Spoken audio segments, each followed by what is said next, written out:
Hey everybody, JD Paladin here, and I'm actually doing a triple review of the Haunted World of Claire Williamson this time. You might have noticed I'm not actually in my normal, comfortable setting. I'm at work, and I'm actually getting ready to go on shift, so I'm going to do this in a different way. I'm going to skip the synopsis, and I'm just going to go straight to my thoughts. And if you haven't seen any of those episodes between 6, 7, and 7.2, what are you doing here? Go to youtube.com/giallogirl13 and check them out.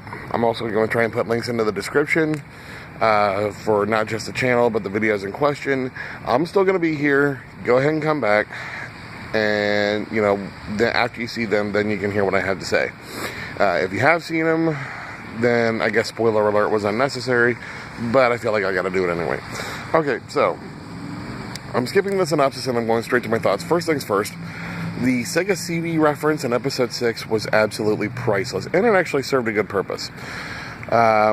When you think of where Constance was the entire time of her life, the only video game system she might have even known would have been the Sega CD, given her age and all of those factors.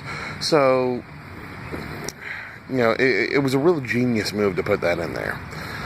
The fact that ghosts can see out when the tape is being played, that kind of plays in really well. And I got to thinking about it too. This actually goes back to an earlier episode when they caught the ghost. And I believe it was episode 5.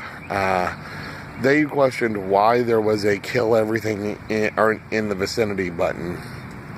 And I'm beginning to think that might come into play later. I don't want to say why or how, because that would, that might kind of spoil a surprise.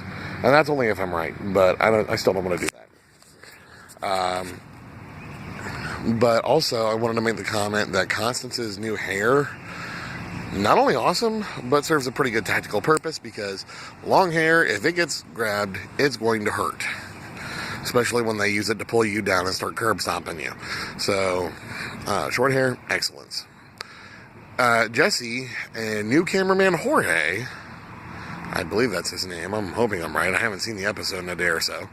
And I haven't written anything down, unfortunately.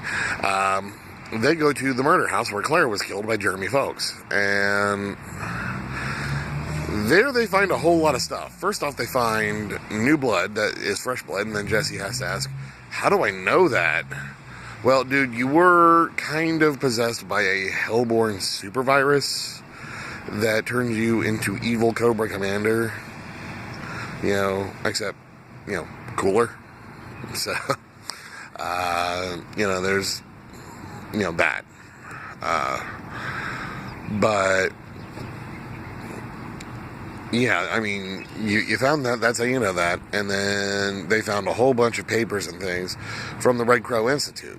It's Claire and Constance's birth records, notes on their abilities, their files, pretty much everything. But it was one piece of information that was really important, and that was Jesse finding that King James worked at Red Crow.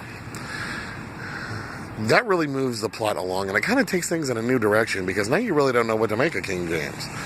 And 7.2 actually kind of made me think about that in a little bit too, but I'm getting ahead of myself. Also, now this one kind of threw me a little bit, and I'm going to explain why. Constance is working on information that she gleaned from the time she was half in and half out of the Bloody Mary verse, and I'm just wondering why this wasn't shared until now. Apparently she saw an old car, a barn, Briar's Woods, and it took the car fumes, I guess, to kind of help her piece 2 and 2 together. But this information is just coming in now, so it's really late, and quite frankly, I think I don't know, just for some reason it didn't seem to fit with me that it was only coming to light at this moment. There might have been a reason for not sharing it, I don't know, that's cool. That really doesn't bug me all that much. Now, what did bug me was when they went to go investigate, and Toby shows up. They haven't been able to find him, haven't been able to talk to him, and yet here he is, and apparently he's been waiting for a couple of days in this place to murder them. Why? Because he murdered Mary, and he knew they were going to find her, so he wanted to try and kill them before they got to him. My problem with this whole scene is that though everything else that Toby has been in, and every other scene has been actually really good, in this one the lines just felt like he was on the phone. I mean, literally phoning it in. There's an immersion here that just got absolutely broken with him, right up until the point where he got broken in many different pieces. That was cool. And that was by some super mutant Briar's Woods creature, and which Jesse ends up encountering as well. That happens in the murder house, although he ends up plugging him with about 6 rounds of fuck you bullets, and puts it down. Now, and the one thing I want to say about the murder house is that in my D&D gaming, there is a module that we just got done playing called Death House. If you haven't played the Death House module yet and you're wanting to, you might want to put me on mute for a minute here, and I'll give you a thumbs up when I'm good.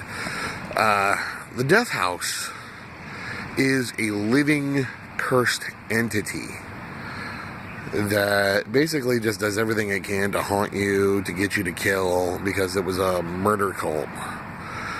Everything about it was all bogus, but I mean, the whole pervasiveness of the evil there basically animated the house. And the whole thing really just reminded me of that. That murder house in Briar's Woods now is starting to remind me of the Death House, and that's not a bad thing. That's pretty cool. Okay, so there you go. Right there. Yeah, now you can start listening again.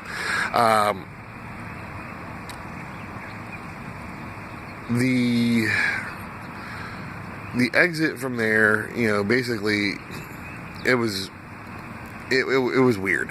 I mean, everything about it kind of creeped me a little bit, and I like that. That is a really awesome thing. So now we go into episode 7, where, as it turns out, I guess they had to take a break from the Bloody Mary case in order to take a paying gig at Walt Disney World in Orlando, freaking Florida. I wish you people had freaking told me you were going there. Because you could have taken some pictures with my family that works there, and, I could have had those, and that would have been freaking loads of awesome. But, you were there for work, and I understand how work comes first, blah, blah, blah, that's all cool. But they go there, and they're, Constance and Whisper are trying to exorcise a ghost that's been haunting one of the rides, which, as it turns out, is not It's a Small World. It's not even the Haunted Mansion, which would have made sense. It was the Peter Pan thing.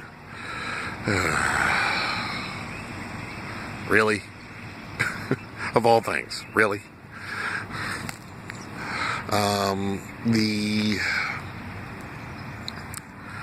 The whole solution to the haunting thing, to bond it to Constance so that they could take it back to the hotel room and exercise it there, that was genius. I like that. Well, I really like it. Let's just put it that way. It was awesome. Especially, I'll get to that in a minute. But, as it turns out also in the other, back in Worcester, Jesse has gotten another lead on the Book of Bakru, but ended up on a jackknife, where there's a rig in front of him that just does a huge swerve. And,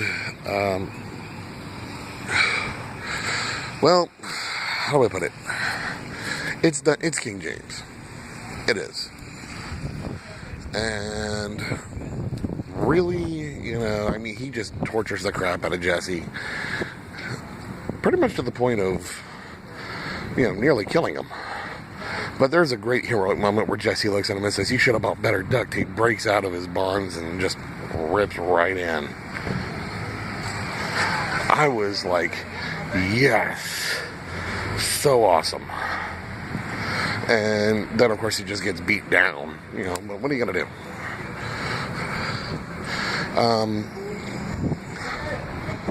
But thinking about it, the whole torture scene with Jesse, we learn a little bit more about Jesse's past, and that's not a bad thing either. I kind of want to know more about him. He's always been sort of a tragic figure. So, there's that. Then we come to something that he said that really makes me think, and that is, he goes, I'm not as strong as Constance yet, but I'm learning. Now this gets demonstrated in the next episode, which is a 7.2. It's an extension.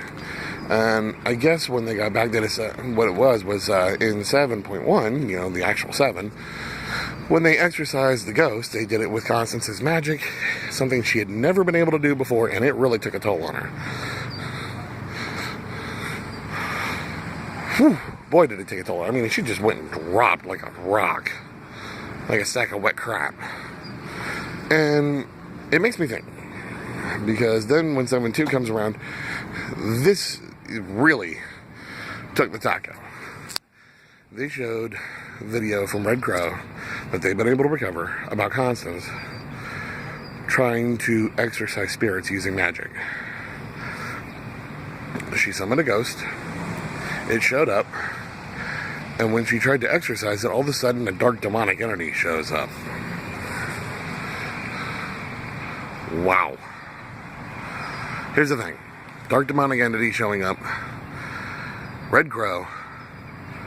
I'm thinking this is the origin of King James that we probably weren't supposed to see. Also, in the video, Constance was not able to exorcise the ghost. And yet in 7.2, or in 7.1, I mean, she did it without any effort. Wow.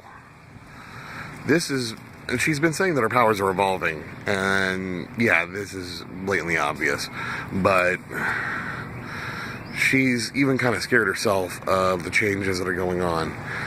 Meanwhile, we've also been learning that King James is using Bakru magic. Now, my thoughts on Bakru magic are basically that it's a perversion of the magic that Constance is able to use. Bakru magic is probably sort of like the loophole magic. I guess the way Constance uses it, all magic has a price. And the way that King James is using Bakru is all magic has a price. But since I'm already evil, I don't have to worry about paying it.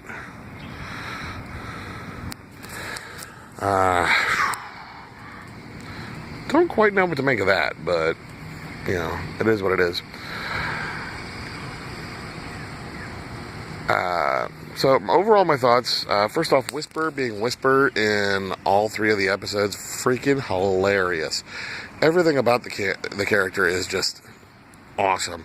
And her child reference, really kind of speaks to the character too, because when she made the reference, she was talking about kids being left in the car at the grocery store with the windows up and the mom never comes back. This happens with dogs. Not really with kids, not that I've seen. Kids would actually open the door. They would know how to do that. Dogs don't. At least that I know. If you know of any, then I can see another season of the Haunted World of CW coming up. But, yeah, there's, that really speaks to the character and her innocence, which is freaking awesome. Jesse, we see, we learn a lot more about him. He's really been something of a highlight in this season. I've really been kind of liking that. And Constance, of course, is just Constance. You can't really say much other than awesome. The Toby character is now gone. And if they use him for any flashback videos or things like that, I'm hoping that performance improves, because this just really broke it for me. And, it's a shame because he's actually been really good. So there's that.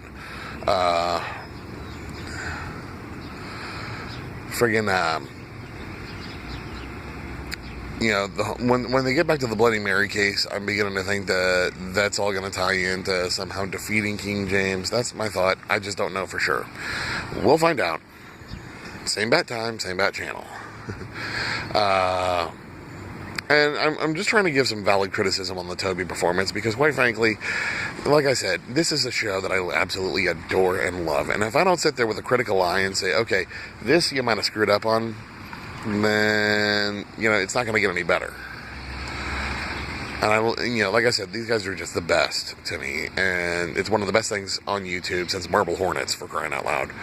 I think it actually belongs up there with Tribe 12 myself. Some people might say that's high praise. I just think it is what it is. But anyway, as you can tell, you might be able to tell, I'm actually doing this on a cell phone, and quite frankly, I hate that. I've been having some equipment problems, and I really want that to get fixed. And I also want to improve the quality of these videos. So what I'm going to end up doing eventually, and I'm not comfortable doing this now, so I haven't done it yet, is I'm going to post up a donation link. I mean, I'm not using Patreon, I'm not using Bitcoin or anything like that. I'd probably be using PayPal because I've already got that. And I'll probably be setting that up so that you can donate to me so that I can get some better equipment and start making some higher quality videos. I'm also working towards that, but we'll see what I can do. In the meantime, thanks all for watching. Click subscribe, and also be sure to click on my name so you can see more videos that I've done. I've got some other stuff coming up, including Tenchi Muyo, thoughts and stuff about some of the stuff I've been hearing. And really, I just want to say to all my freaks, geeks, and peeps out there, just stay righteous, bitches.